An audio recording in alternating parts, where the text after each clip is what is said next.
Nepal fluid के कारण जूझ रहा है। कई इलाकों के अंदर बहुत बड़ी बाढ़ का चपेट देखने को मिला है और उसी बीच यहाँ पे वर्ल्ड बैंक का एक बहुत बड़ा फैसला या फिर ऐसे कहें कि दरिया दिली वाला फैसला निकलकर सामने आ रहा है। तो नमस्कार, मैं पीएम डीएनए सिंह और आप देख रहे हैं कमाल यार। इस वीडियो में हम वो सारी बातें करेंगे कि किस तरह से यहाँ पे वर्ल्ड बैंक ने एक बहुत बड़ी अमाउंट में डोनेशन देकर कहीं न कहीं उस स्थिति को सुधारने की कोशिश करी है और इसे देखकर और कौन कहां से डोनेशन आ सकता है वो भी काफ़ी ज़्यादा इम्पोर्टेंट हो जाता है। तो वीडियो के अंत तक बने रहिए और अगर आप चैनल पर नए हो तो चैनल को सब्सक्राइब करके बेल आइकन दबा लीजिए ताकि आपको अगला अपडेट भी सबसे पहले मिल सके। चलिए वीडियो को शुरू करते हैं। दोस्तों, अचानक आई आपदा, बादल फटा, ऐसा माहौल बना, सड़कें टूट गई और लोगों के घर जल में बह गए, गाड़ियां बह गई, लोगों की जानें चली गई। एक बहुत बड़ा हादसा हम इसे कह सकते हैं नेपाल के अंदर बाढ़ का। इस एरिया की यहाँ पे हम कह सकते हैं आर्थिक दृष्टि से बहुत बड़ी झड़प भी हुई है।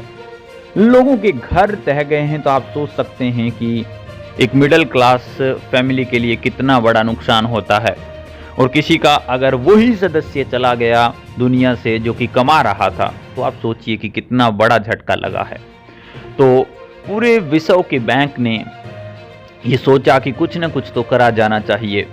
इसके अलावा संयुक्त राष्ट्र ने सरकार के प्रयासों के समर्थन से 17.5 मिलियन डॉलर का कोष स्थापित भी किया है। तो यानी कि संयुक्त राष्ट्र का भी बहुत बहुत धन्यवाद। और पिछले महीने की विनाशकारी मानसून आपदा को मद्देनजर रखते हुए विश्व बैंक ने नेपाल के लिए 150 मिलियन डॉलर की आपातकालीन वित्तीय सहायता को मंजूरी दी है। यह धनराशि नेपाल में प्रकृति या जलवायु जनित आपदाओं या स्वास्थ्य संबंधी आपदाओं स्थितियों में उपलब्ध होगी और यह मंजूरी यहाँ पे वाशिंगटन में दी गई थी।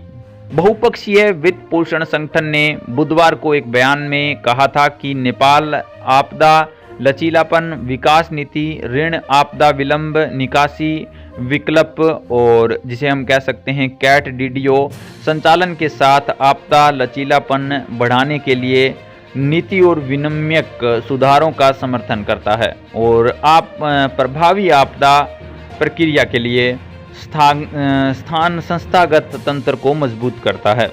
यह प्रारंभिक चेतावनी प्रणालियों के सुधार के लिए और जोखिम में कमी और महत्वपूर्ण बुनियादी ढांचे को पुनः विकसित करने के लिए कहा गया है। बैंक ने यह भी कहा है कि कैंट डीडीओ आपदा के बाद त्वरित धनराशि उपलब्ध कराता है और जिससे सरकार को यहाँ पे प्रतिक्रिया और पुनर्प्राप्ति के लिए एक अतिरिक्त साधन प्राप्त हो सके।